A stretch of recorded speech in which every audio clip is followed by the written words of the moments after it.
Estamos aquí con un nuevo video para el canal y esta vez vamos a hacer sobre avión de papel y como mucha gente no sabe hacer, voy a enseñar. Y bueno gente, estamos aquí. Voy a mostrarles cómo están ocupada mi familia, voy a intentar hacer.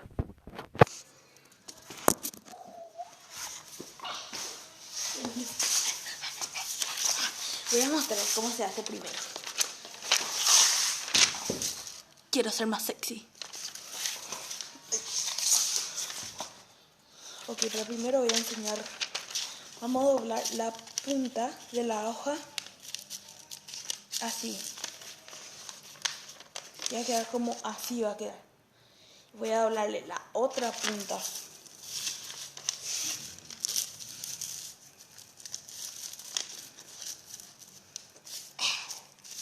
Que van a quedar así. Como van a quedar como una punta. Ay. Y vamos a doblarlo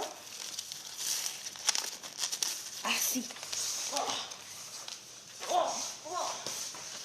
Así. Y se va a quedar así. Le doblamos otra vez la misma forma, pero al otro lado. Así. Y si quiero hacer un poco más rápido, bueno, así se va a ir rápido. Si le tiramos, ¿verdad? Y de otra forma más rápido, más ágil, le vamos a doblar otra vez de la misma forma, tapándole así. Ahí. Y ahí. Vamos a hacerle en la otra parte. En fin, nos va a quedar así. Un poco. ¿Verdad? Y se va a quedar así. Vamos a doblarle. Se va a quedar así.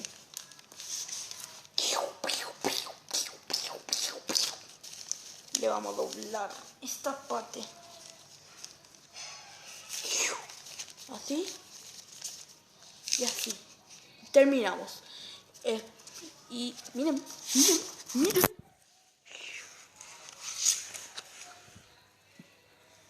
Ay, mierda.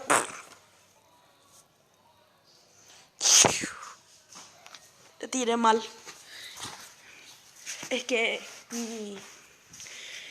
mi avión se quiere hacer pro, gente. Terminamos.